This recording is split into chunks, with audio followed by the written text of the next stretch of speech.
funcionamento cerebral e funções cognitivas. Vamos revisar o que aprendemos até agora?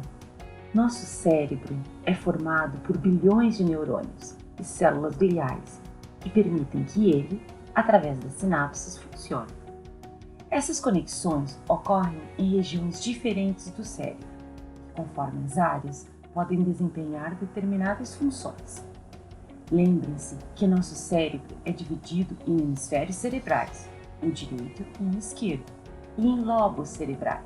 Temos o lobo occipital, responsável pela visão, o lobo temporal, responsável pela audição, olfato, compreensão linguística, memória, emoções, o lobo parietal, bem sensitivo, responsável pelo tato, dor, temperatura corporal, pressão, lembrança de forma, textura e peso, habilidades como cálculo, escrita, orientação direita e esquerda.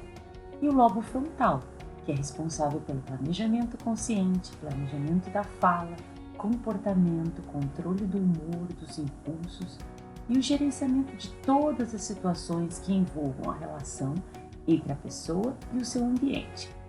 O lobo frontal também é responsável pelo controle motor. Nessa etapa de nossos estudos, podemos entender onde no cérebro funcionam as principais habilidades cognitivas. Vamos iniciar? Aqui temos uma imagem de um cérebro dividido nos dois hemisférios e em seu entorno palavras escritas com os nomes de algumas habilidades cognitivas que vamos estudar, tais como atenção, memória, funções cognitivas, linguagem, gnosias e praxias. Vamos iniciar pela atenção. Boa parte das informações que chegam ao nosso cérebro não são processadas, não só porque são desnecessárias, mas porque, apesar de ser constituído por bilhões de neurônios interligados por trilhões de sinapses, não tem a capacidade de examinar tudo ao mesmo tempo. Prestar atenção é focalizar a consciência, concentrando os processos mentais em uma única tarefa principal e colocando os demais em segundo plano. Uma das classificações dos processos atencionais é em atenção seletiva, capacidade de se focar a atenção em uma determinada parte do ambiente enquanto os demais estímulos à sua volta são ignorados. Atenção dividida, capacidade do indivíduo de realizar mais de uma tarefa ao mesmo tempo. E atenção sustentável, ocorre quando o indivíduo se mantém num estado de prontidão. Neste slide, temos a imagem de dois cérebros, de perfil, o hemisfério esquerdo e o hemisfério direito, onde destacado em azul temos o córtex pré-frontal, o córtex parietal posterior, o giro fusiforme, que fica localizado entre o lobo occipital e o lobo temporal, e a substância reticular ativadora ascendente, que fica localizado no tronco encefálico. As áreas do córtex cerebral implicadas no processamento da atenção incluem, então, o córtex pré-frontal, aspectos posteriores do córtex parietal e a área transicional entre o lobo occipital e o temporal, que chamamos de giro fusiforme. No tronco cerebral, um feixe de fibras brancas chamada substância reticular contribuem para os processos atencionais. Vamos agora à memória. A memória é a capacidade de reter, recuperar, armazenar e evocar informações disponíveis internamente no cérebro. Não existe uma única memória, senão um conjunto de memórias. Existem memórias visuais, auditivas, sinestésicas, olfativas, emocionais. Existem 3 tipos de memória: memória sensorial, a memória de curto prazo e a memória de longo prazo. A memória sensorial é um tipo de memória que tem origem nos órgãos sensitivos. As informações obtidas pelos sentidos são armazenadas por um curtíssimo espaço de tempo, 1 a 2 segundos, Se a informação armazenada não for processada, perde-se. Se for, passa para a memória de curto prazo. Vamos ver a memória de curto prazo. Esse tipo de memória retém informação durante um período limitado de tempo, podendo ser esquecida ou passar para a memória de longo prazo. Na memória de curto prazo, podemos distinguir duas memórias, a memória imediata e a memória de trabalho. Memória imediata. A informação recebida fica retida durante um curto período de tempo, cerca de 30 segundos. A memória de trabalho, mantemos a informação enquanto ela nos é útil. Agora veremos os tipos de memória de longo prazo, memória declarativa e memória não declarativa. A memória declarativa também pode ser designada por explícita ou memória com registro. Implica a consciência do passado, levando a reportarmos acontecimentos, fatos e pessoas que conhecemos ou que aconteceram no passado.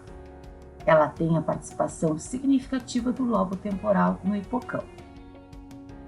É esse tipo de memória que conseguimos descrever as situações estudadas do nosso cérebro. Então, aqui vemos que a memória declarativa é a memória que conseguimos destacar fatos e eventos. Por exemplo, podemos saber o nome das pessoas, dos teus amigos, o aniversário da tua mãe. Esse tipo de memória reúne tudo que podemos evocar, declarar, por meio de palavras, daí o termo declarativo. Distingue-se nesse tipo de memória dois subsistemas, a memória episódica e a memória semântica. A memória episódica, quando envolve eventos, datas, recordações, o rosto de amigos, pessoas famosas, músicas, fatos e experiências pessoais, ou seja, relacionadas com o tempo. Usamos a memória episódica, por exemplo, quando lembramos do ataque terrorista de 11 de setembro, ou o primeiro dia nosso da escola. A memória semântica abrange a memória do significado das palavras. Esse tipo de memória reforça o conhecimento geral sobre o mundo, fórmulas matemáticas, regras gramaticais, leis da química, fatos históricos, etc. A memória declarativa difere-se da memória declarativa porque essa não precisa ser declarada, enunciada. É uma memória automática.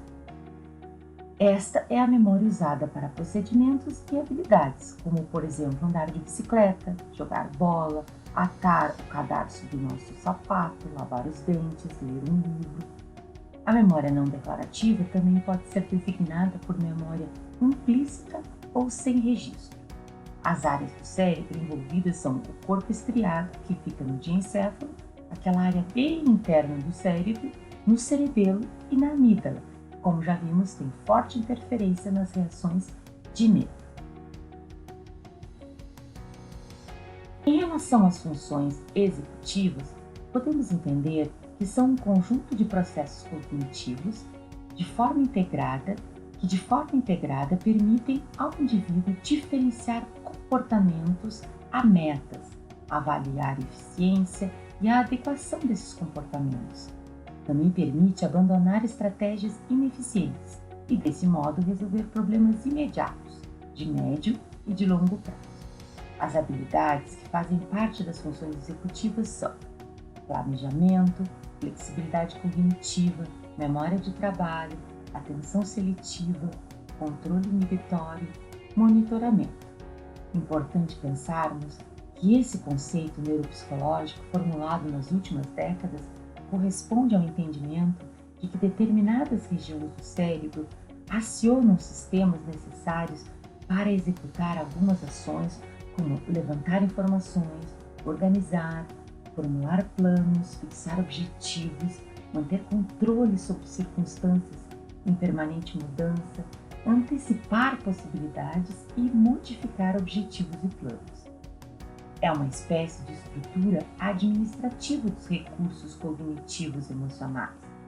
O sistema funcional das funções executivas inclui o desejo, o propósito, o planejamento, a execução de ação e o vislumbre sobre os resultados que a ação vai produzir, ao mesmo tempo em que inibe as distrações, seleciona o que é relevante para aquele propósito, ou seja, envolve flexibilidade, a inibição de estímulos não relevantes, a flexibilidade do próprio pensamento, controle emocional, a capacidade de dar início à ação, a memória operacional, o planejamento, o automonitoramento e a organização dos recursos para que a ação de fato ocorra.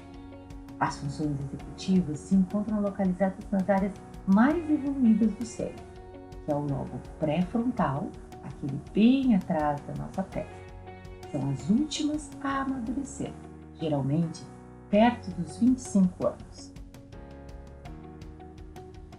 Agora veremos um pouco sobre linguagem, gnosias e praxias. As gnosias são as percepções e as praxias os movimentos aprendidos. Em 1861, Pierre Paul Broca descreveu o caso de um paciente que era capaz de entender o que se dizia a ele, mas não era capaz de falar. Em 1876, o neurologista alemão Karl Wernicke publicou um trabalho em que descreveu um distúrbio da compreensão da linguagem e não da fala. Ou seja, enquanto o paciente de Broca podia entender, mas não conseguia falar, o paciente de Wernicke podia falar, mas não compreendia a fala, nem mesmo o que ele próprio dizia. Com essas descobertas, hoje sabemos que as áreas do cérebro relacionadas à linguagem são identificadas como a área de Broca, que fica no lobo frontal, e a área de Wernicke, que fica no lobo temporal. Gnosia é uma função cortical ligada ao conhecimento das sensopercepções. Envolve a detecção do estímulo de forma consciente, a identificação do estímulo quanto à intensidade e o reconhecimento do estímulo quanto à qualidade. As gnosias podem ocorrer a partir de sensações olfativas, visuais, auditivas, táteis, sinestésicas. Já a praxia é a capacidade de realizar um ato motor, mais ou menos complexo, anteriormente aprendido de forma voluntária, sob uma ordem. Para Piaget, as praxias não podem ser dissociadas das percepções, ou seja, das gnosias.